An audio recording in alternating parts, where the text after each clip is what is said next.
Welcome, everyone. Thank you for joining us. My name is Maria Ferguson. I'm the curator here at the Roger Tory Peterson Institute, located in Jamestown, New York. I'm joined by Madeline Card, our Learning and Engagement Coordinator, and we're also joined by a special guest today, Laura Demenchik, the Executive Director at the Erie Art Museum in Erie, Pennsylvania. We are delighted to be joined by Elin O'Hara-Slavick. Ellen's work is featured in our current exhibition, Art That Matters to the Planet, Interconnectivity, and in Family Tree at the Erie Art Museum, both of which are on view until October 8th. Art That Matters to the Planet, Interconnectivity brings to life emerging science and insights about the underground network of tree roots and how communication and nutrient sharing helps trees to thrive. The exhibition includes work by 25 artists whose work investigates our relationship with the planet, physical, emotional, and spiritual.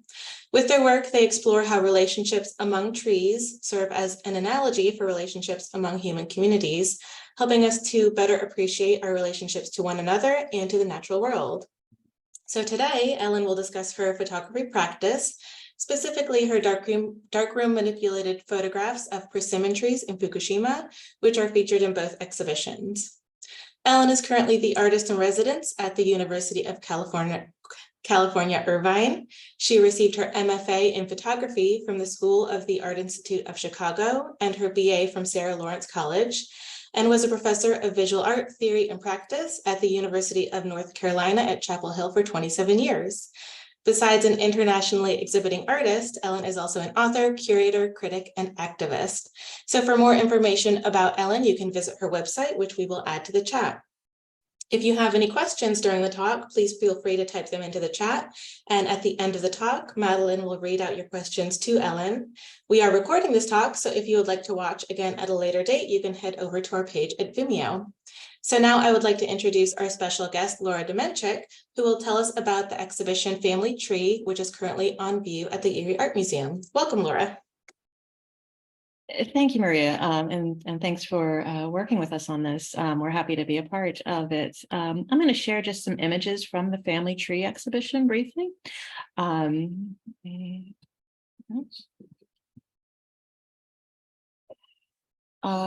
We have this on up through October 8th, as you had mentioned, and Family Tree is a traveling exhibition that was brought to the museum back in April of this year, and this exhibition brings together the work of four sisters to talk about trees. As curators, painters, photographers, and writers, they portray trees in and outside of human care and conflict, in exploring the multitude of relations within and between trees and humans, genealogical roots and botanical roots intertwined. Whether bound or irradiated, contained or sidelined in underground union or standing in persistence, trees and their representations can offer solace and space for the necessity of talking, listening, and learning.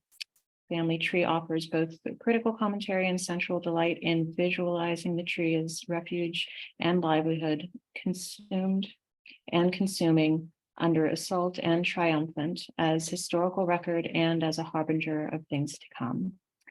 And these are just some of the installation shots of the exhibit as it is at the Erie Art Museum.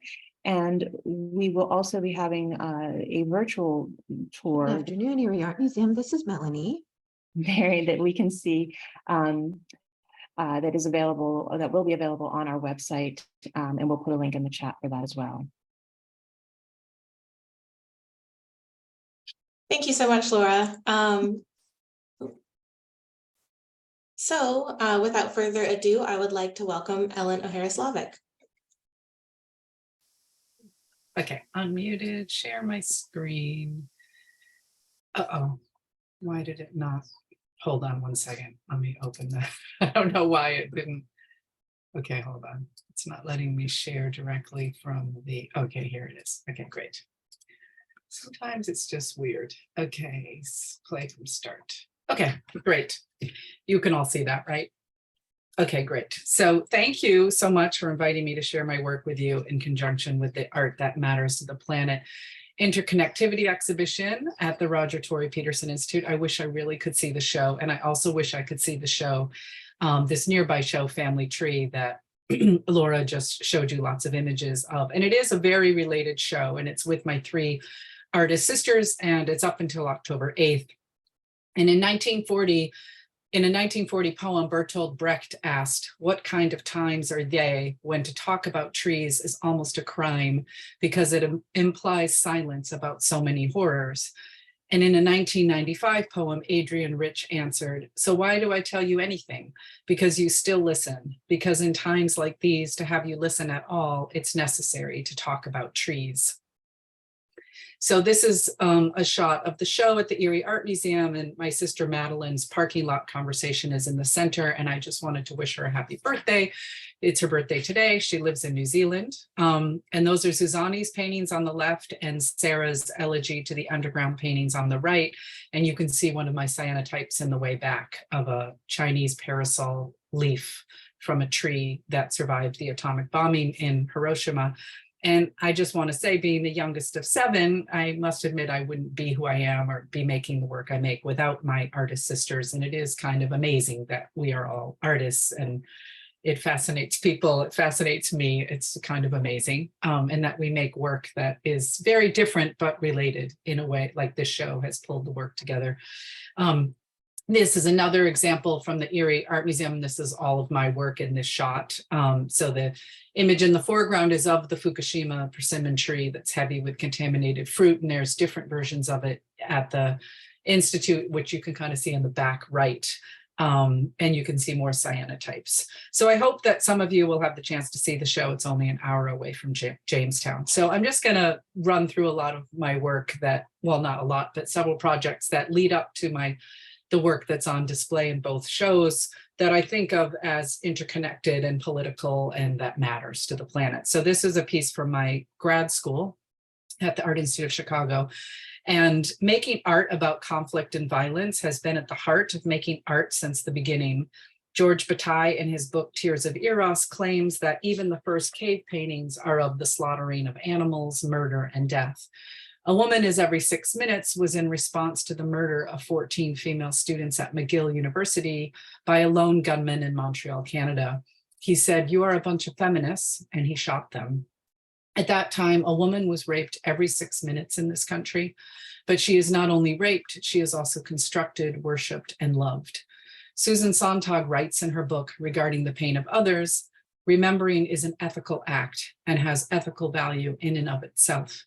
Memory is achingly the only relation we can have with the dead.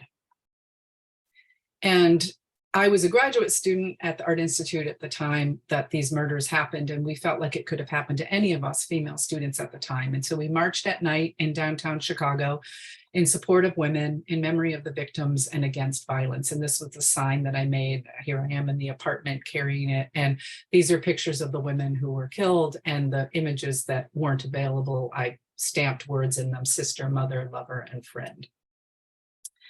So I grew up with a Kate Kollwitz print here on the left next to my father's bed, but 4 of them in our living room. And here I am on the right with a sign that says, "Get a spine," for when Bill Clinton came to Portland, Maine, which is my hometown.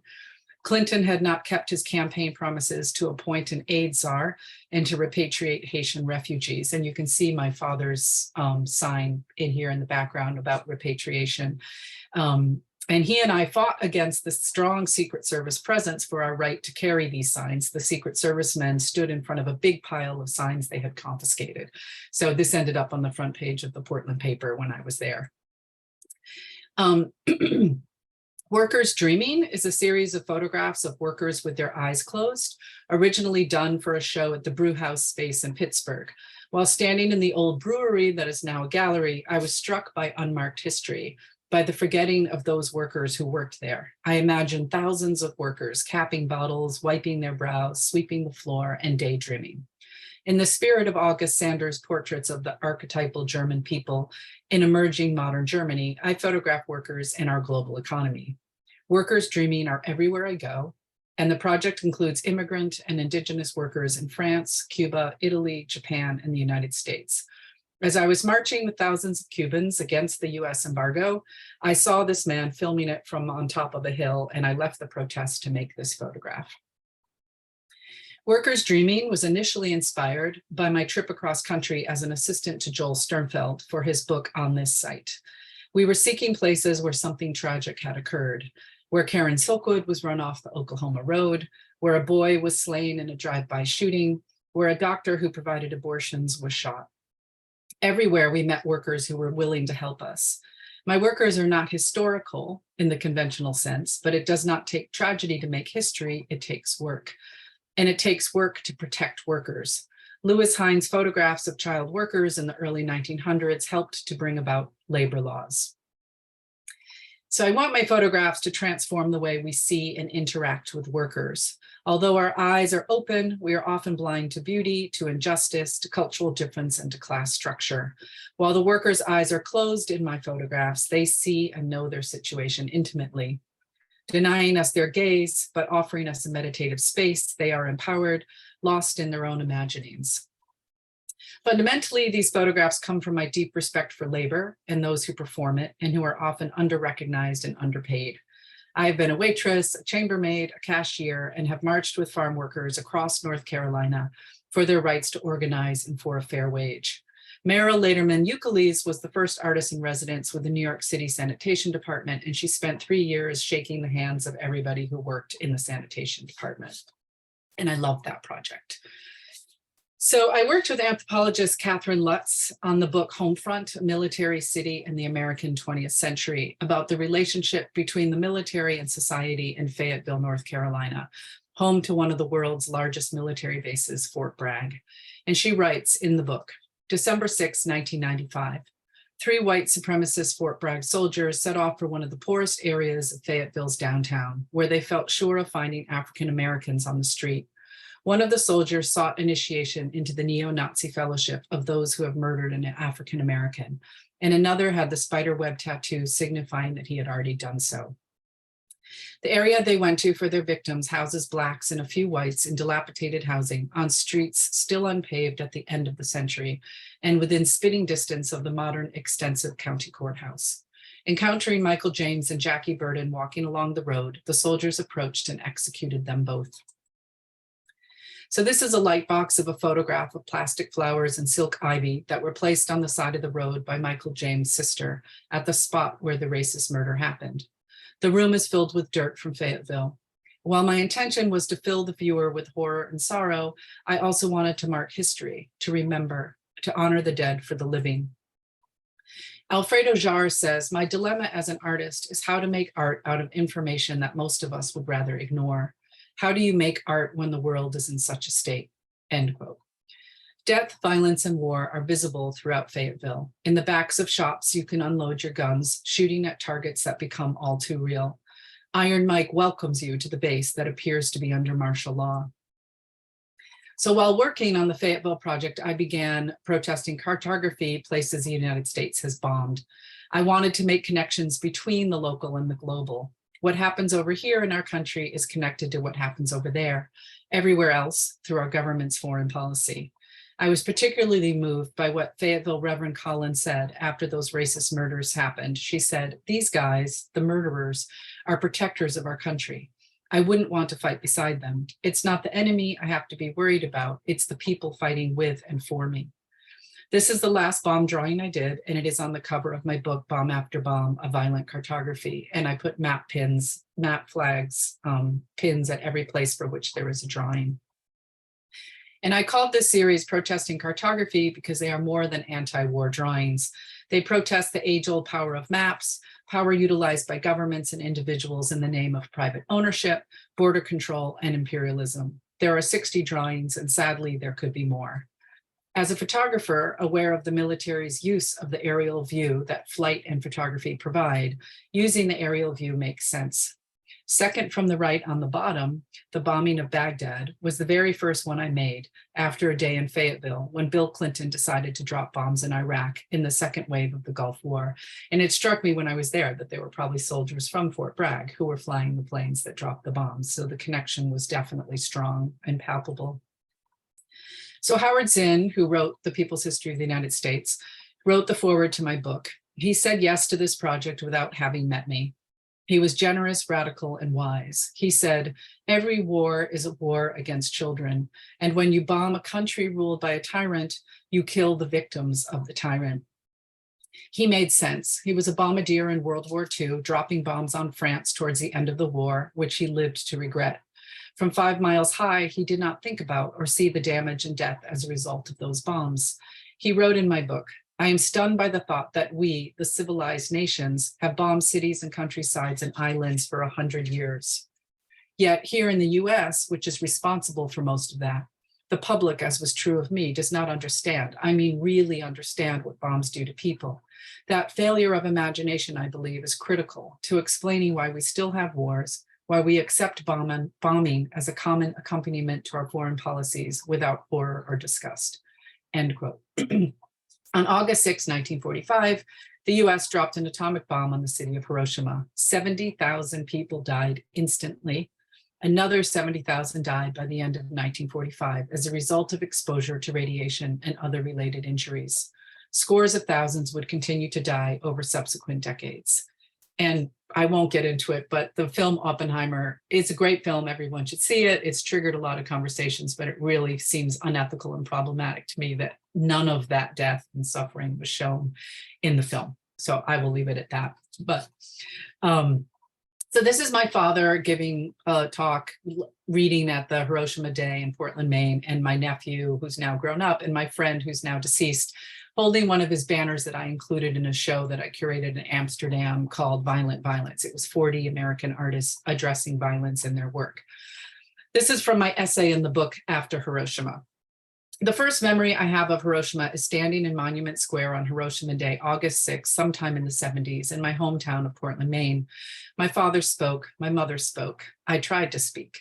I had chosen a firsthand account of the atomic bombing written by a woman who survived it as a little girl.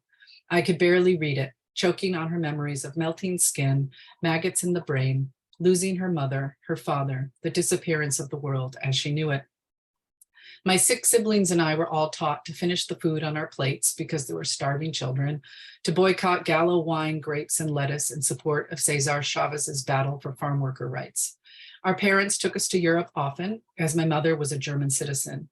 They showed us glorious churches, the beautiful countryside, every open museum, and the Dachau concentration camp. Beauty and awe were coupled with horror and suffering. So Anna Atkins was a British botanist and published the very first book of photographs, which were of cyanotypes of plant specimens. And it was not until I reread Carol Mavor's essay, Blossoming Bombs, in my Bomb After Bomb book when I was in Hiroshima, in which she discusses Anna Atkins' cyanotype of a poppy, that I had the idea of making cyanotypes in Japan. Mavor writes, the poppy is a symbol of both memory and forgetting. Curiously, Atkins' print looks like an X-ray, the first photograph to go into the body. Seeing this, along with the shadows on the right, made conceptual sense regarding the use of cyanotypes. The first time I visited the Peace Museum in Hiroshima, I did not make it past the first floor room of documentary films. These shadows stunned me, as did the footage of a little girl fanning the ashes of her cremated father in a desire to cool him. The history of the atomic age is intertwined with photography. The discovery of radioactivity was via a photograph, this one on the left. In 1896, Henri Becquerel placed uranium on a photographic plate to expose it to the sun. And because it was cloudy, he put it in a drawer, and the next day he developed the plate anyway, and he was amazed when he saw the outline of the uranium on the plate that had never been exposed to light. He correctly concluded that the uranium was emitting a new kind of penetrating radiation. So following in the steps of Becquerel, I went to Hiroshima to make autoradiographs like this one on the right. In this case, a fragment of an A-bomb tree from the Peace Museum's archive was placed on X-ray film in light-tight conditions for 10 days, processed, and then contact printed in the darkroom. Surprisingly, abstract exposures were made on the X-ray film. And I was stunned to discover that it was through the exposure of X-ray film stored in a lead vault that the Japanese finally knew it was an atomic bomb that had been dropped on them. So for Shinpei Takeda's autoradiograph on the left, he places contaminated Fukushima soil directly on the photographic paper, and the radiation exposes the paper. similar to my cyanotype below of dead Hiroshima flowers, like bullet holes, rips, stars, and explosion. And this is the first cyanotype I made in Hiroshima of a fragment of a steel beam from the A-bomb dome, which you can see on the right. It's the ruin of a 1915 industrial promotion hall, and it's preserved as a witness. It stands in Peace Park in the center of the city.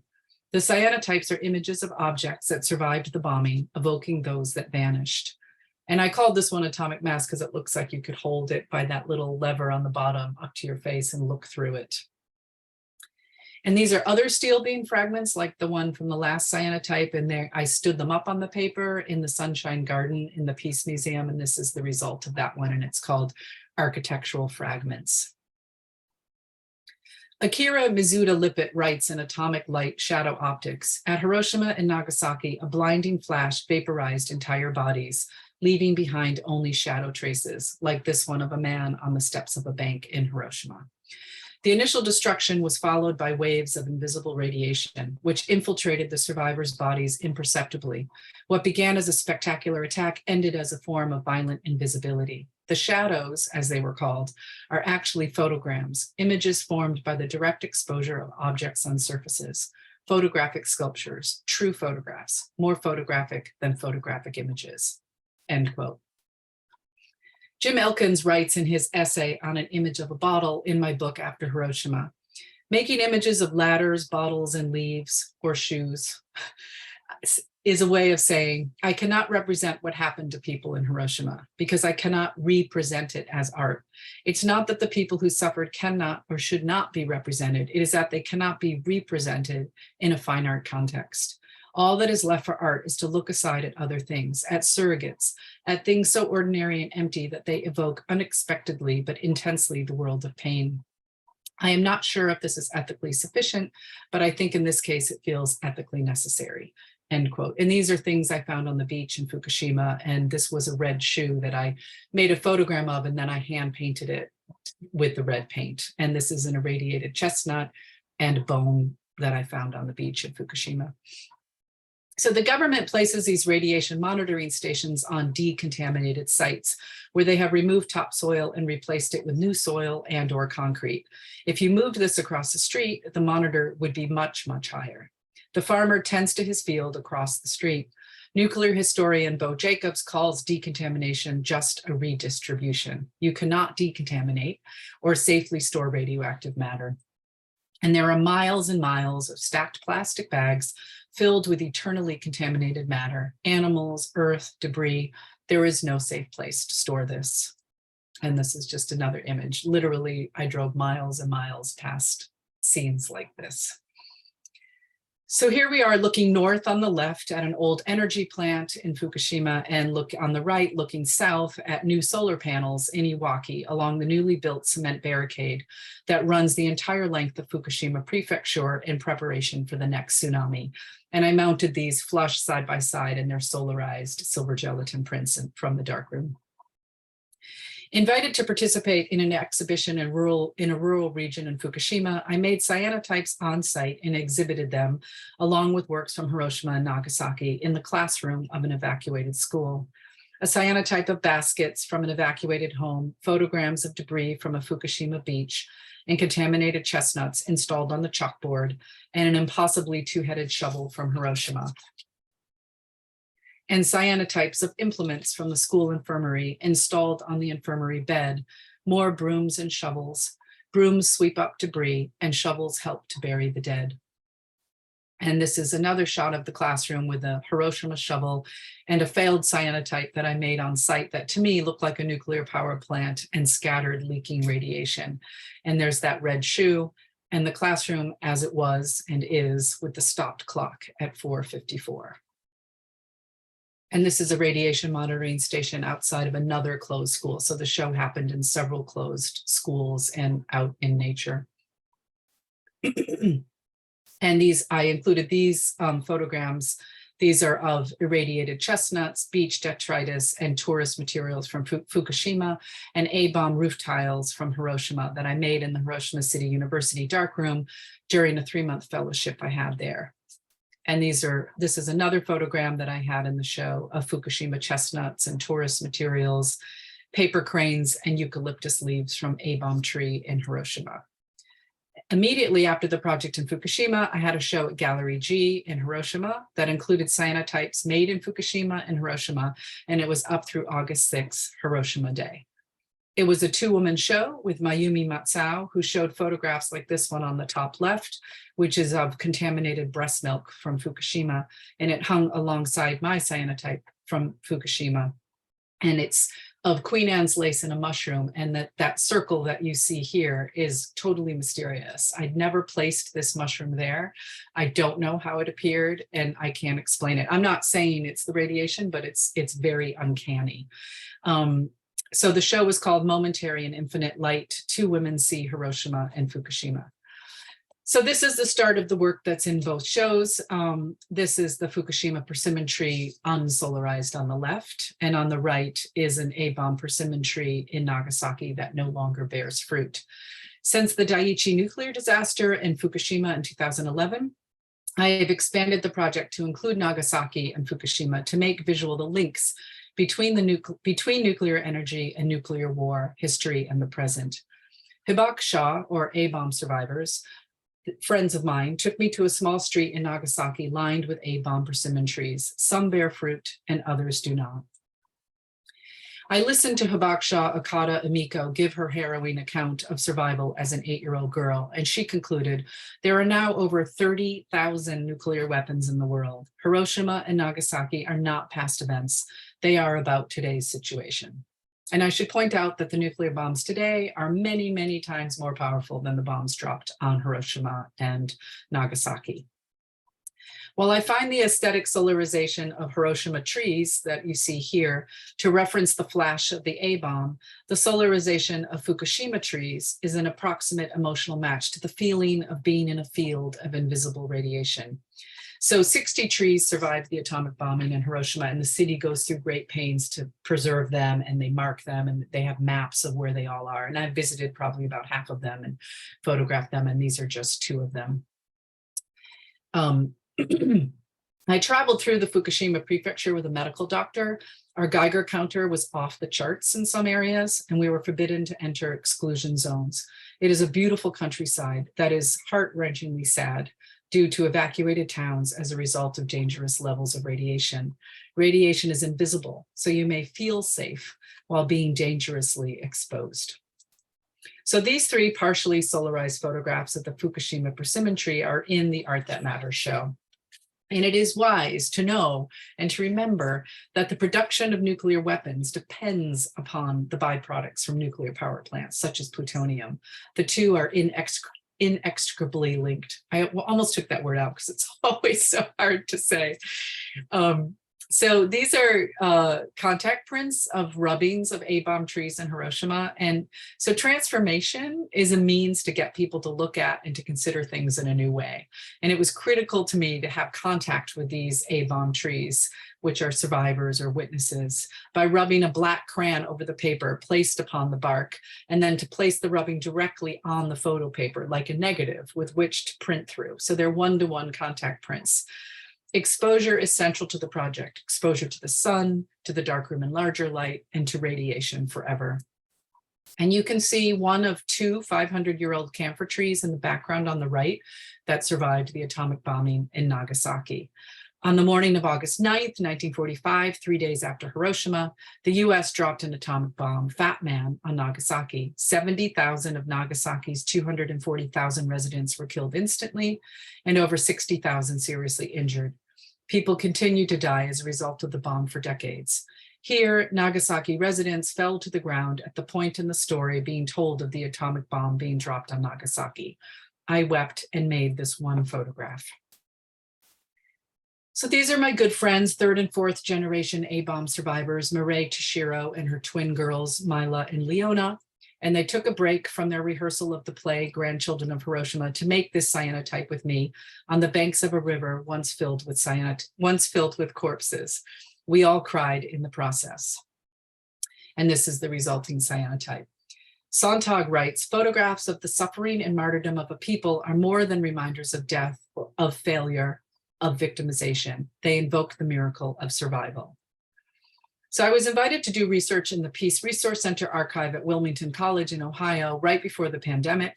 And I was hoping to curate a show from the archives, but everything went virtual. And as a result, the budget allowed for me to do a series of 13 billboards.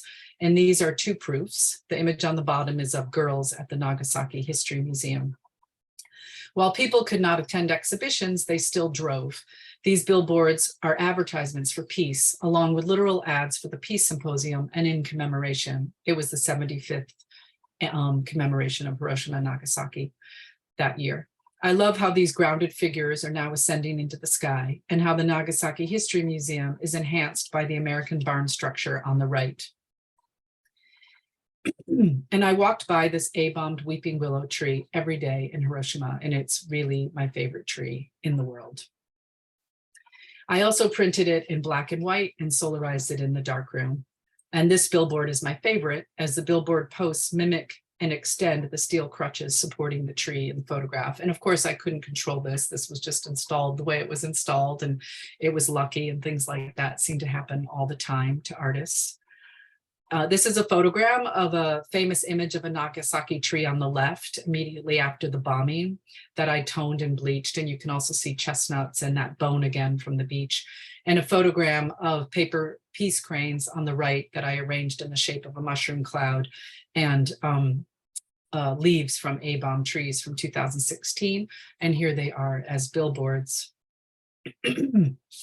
And people may be triggered or angry, challenged or inspired, but that is the role of art, to evoke and provoke us into critical engagement and empathetic response. And the last project I'll share with you today is my current project called Dark Archive. And it started at Caltech last spring during a 16-week fellowship there. And this was the first image I saw in the Caltech archives that I found online before my fellowship started, when I searched for radiation. This is George Beadle and Ernst Anderson at Caltech's experimental farm in Arcadia, which no longer exists. And they're inspecting dwarf mutant corn, which was grown from seed exposed to radiation at the Bikini Atoll atom bomb test, which was the site of the first nuclear tests after Hiroshima and Nagasaki. And this is the first thing I made at Caltech, an attempt to organize and make connections between everything, and to keep me focused on all the dark matters that seep into each other. And this is the project with which I applied for the Huntington Caltech Fellowship. The blue bottle at the top is one of 90,000 artifacts in the Hiroshima Peace Memorial Museum. And these are 2 different cyanotypes of that same bottle. And I proposed making a sculptural replica through the 3D printing process of this bottle to be installed on campus. And this is a cyanotype of 4 other bottles. And on the top right, it's a still from my friend David Tinapple's STL file that he made for me for them to do the prototype, which is on the bottom right, the first one. And then on the left is an archival photograph from the Caltech archive that had no information on it, but it was just uncannily similar to what I was making on my own. And here are the 2 prototypes from Caltech. So I would have installed these on campus with information about how the research done at Caltech in part contributed to the transformation of this bottle. Many scientists from Caltech worked on the Manhattan Project, and they will be exhibited as part of the Getty Museum's Pacific Standard Time show on Caltech's campus in 2024. So the full caption for my drawing on left, which you saw earlier, is this drawing takes as its reference an aerial photograph from the Los Alamos National Laboratory Archive, the one you see here on the right that I found decades later in the Caltech archive. And it's of a crater formed by the first atomic explosion. On July 16th, the Trinity test was the first test of a nuclear weapon conducted by the US on what is now White Sands Missile Range. The detonation is credited as the beginning of the atomic age. And I didn't know until I was there that the detonators for Little Boy and Fat Man were in part designed at Caltech. Of course, this makes sense because many of the Caltech people worked on the Manhattan Project. So this color 4x5 transparency in the archives is of a nuclear test, and there were 2 different ones of the same test.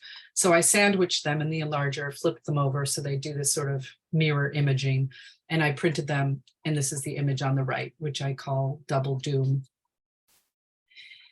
I also made over 200 of these collages called the Blur of Science or Sky Atlas on defective or duplicate Sky Atlas silver gelatin prints that are 14 by 14 inches. And I found boxes of them in the basement darkroom that I found and got working again. And I also found the original glass plate transparency negatives that are now back in the archive. They were going to just be thrown away. And these were made of the entire sky from the Palomar Observatory in California. And coincidentally, these prints were all printed in the darkroom that I ended up getting to work again, which is just another uncanny coincidence. And I only used materials collected or made at Caltech. And here is Robert Oppenheimer and Albert Einstein. I also did a series of cyanotypes of objects from the Caltech archives. These are of rocket heads. And did you know that Caltech produced over 1 million missile rockets during World War II? So Harold Edgerton in the 30s created this ultra high speed stroboscopic photography camera called the Rapatronic camera, where you could make visible to the naked eye things you couldn't see, like a speeding bullet going through an apple, which is a famous image, or a graceful spiral of a golf stroke, or the coronet formed by a falling drop of milk.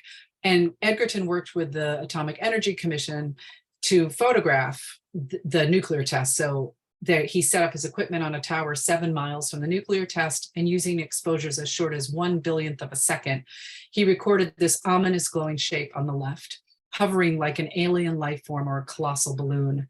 Made when the dream of technology threatened to turn into a nightmare, Edgerton's haunting images of nuclear explosions help us visualize the inconceivable. And I think we are now living in a dream of technology that has turned into a nightmare. And on the right is one of my chemical drawings that I made at Caltech based on this Edgerton photograph. So while waiting for the glass lantern slides to be prepared from the archives so I could use them in the darkroom, I started to throw away the boxes of photo paper that had been left in the darkroom because they were fogged and outdated. And then I thought, wait, I'm going to try to draw a mushroom cloud on the paper with the chemicals to see what happens. And 6 hours later, I had made the first 30 of these chemical drawings of nuclear tests. Using brushes, I used the fixer first as the white, functioning as a resist to the developer, and it fixes the whites. And then I applied the developer for the blacks and all the midtones. And I made 528 of these chemical drawings on photo paper left in the Sky Atlas processing darkroom. There have been 528 atmospheric or above ground nuclear tests to date, 215 of those by the US, 219 by Russia and other countries, China, France, Korea. No wonder there is so much cancer in the world. There were also 1,528 underground tests as well, for a total of 2,056 nuclear tests. In his book, Nuclear Bodies, The Global Hibakusha, nuclear historian Bo Jacobs re-envisions the history of the Cold War as a slow nuclear war, fought on remote battlegrounds against populations powerless to prevent the contamination of their lands and bodies. In it, he writes, in the fall of 1961, President Kennedy warned Americans about deadly radioactive fallout clouds extending hundreds of miles from H-bomb detonations. Yet he approved 96 US nuclear tests for 1962. Cold War nuclear testing, production, and disasters like Chernobyl and Fukushima have exposed millions to dangerous radioactive particles. These millions are the global hibakusha. Many communities continue to be plagued with sickness and early mortality, forced displacement, uncertainty and anxiety, dislocation from ancestors and traditional lifestyles, and contamination of food sources and ecosystems, end quote. So while these are of nuclear tests, they also conjure tornadoes, trees, embryos, abortions, brains, skulls, sonograms, stains, orbs, eruptions, and Rorschach tests. And I've always told my students that photography requires light, if nothing else. However, these photographs or chemical drawings do not use light at all. I do them with the lights on. There's no exposure, really. There is no exposure, just time and process, chemical and paper. The outdated paper turns black in the developer because it has become fogged from age. Maybe some became fogged from exposure to light over time, but although all the paper has been stored in the dark basement for years. And I'm just sharing one more of the bomb drawings of Amchica. This was a site of 3 underground nuclear tests. And because it's related to what I'm doing now, but it's a different and earlier way that I represented nuclear testing. And I think it is important when you're dealing with profound, difficult matter to approach it from multiple vantage points and perspectives for me. So I won't read this long quote, but basically Kodak learned that some of their film was contaminated, even though they had gone through great measure to work with an Indiana paper mill to produce cardboard from selected raw materials. But a Kodak Dr. Webb concluded that the contamination came from the Trinity test, the world's first nuclear test.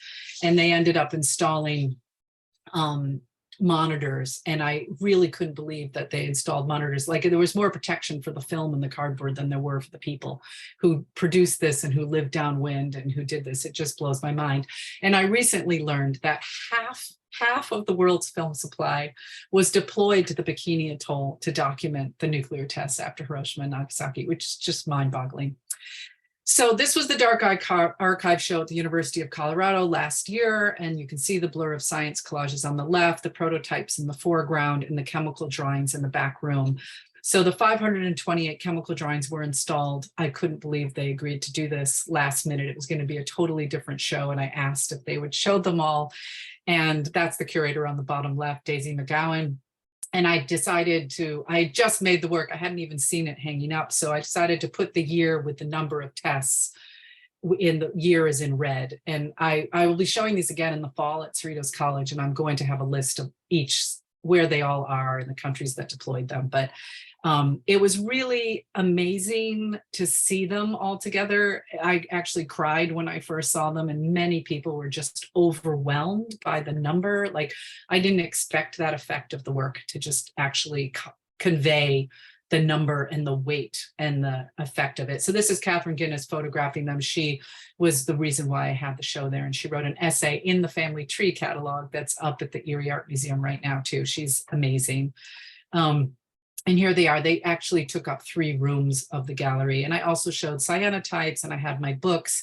I had archival material from Hiroshima and Nagasaki, and bark from the A-bomb eucalyptus tree, which is also in the Erie Art Museum.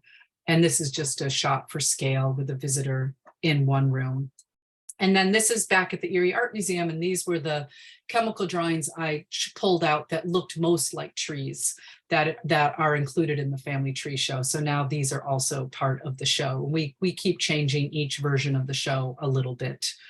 And I love them next to my sister Sarah's painting here, Elegy to the Underground. So I'm going to end with this image. It's a collage on silver gelatin black paper. And my friend Amy White added text to it on the right. Formal resistance, radical representation as a mode of self-defense in an age of authoritarian masquerade, a text that I think can sum up my practice. And I usually end all my talks with this because I find it amazing. I also make lots of collages every day. So thank you. And I'm happy to answer any questions any of you might have about anything, content, form, process, or politics, anything.